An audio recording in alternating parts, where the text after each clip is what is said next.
موجودہ حالات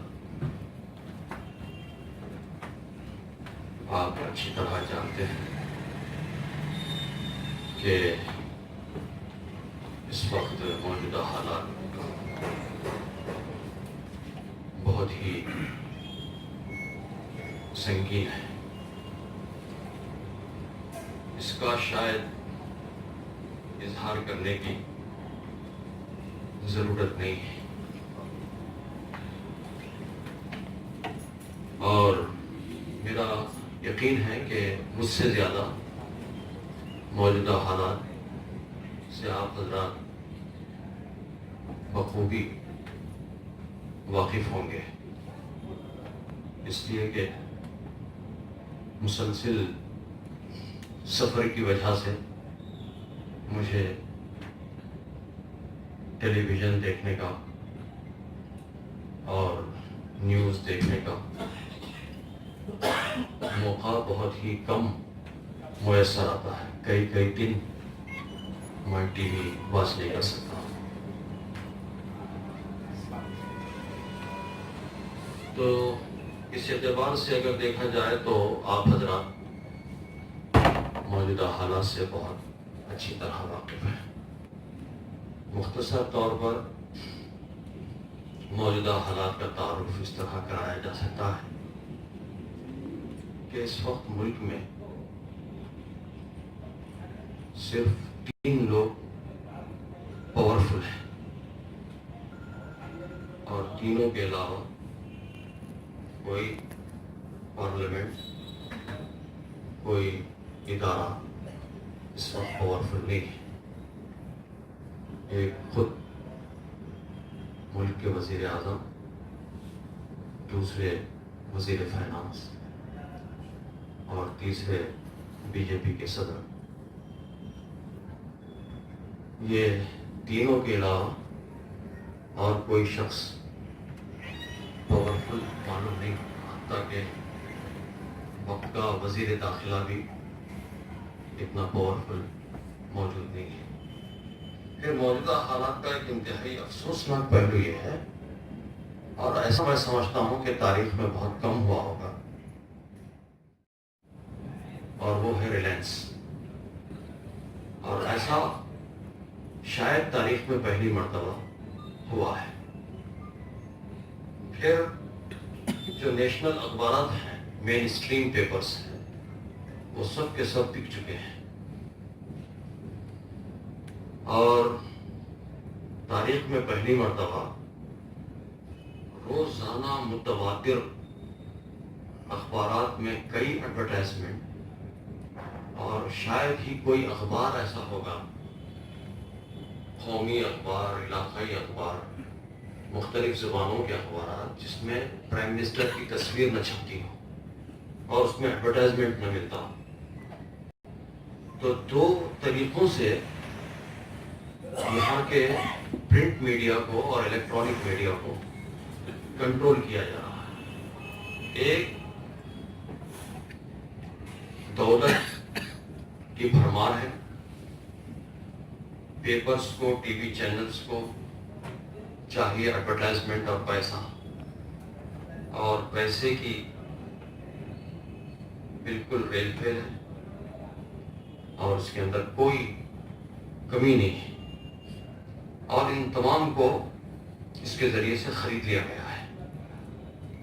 اور اگر کسی کے اندر ذرا برابر کچھ ہمت ہے، کریج ہے، ضمیر ہے، اور وہ بکنے کے لیے تیار نہیں ہے، تو اس کو ڈرا دھمکا کر اس پر اپنے سی بی آئی کے ذریعے، سی بی آئی دراصل سینٹرل بیورو آف انویسٹیگیشن، یہ مکمل طور پر حکومت کے قابو میں ہو گیا ہے. یہ کوئی انڈیپینڈنٹ ادارہ اس وقت نہیں رہا. تو ان کو اس کے ذریعے اگر اس سے بھی باز نہ آئیں اور قابو نہ پائیں، کنٹرول میں نہ آئیں، تو ان کو ڈرانے اور دھمکانے سے بھی اگر باز نہ آئیں تو ان کا قتل کر کر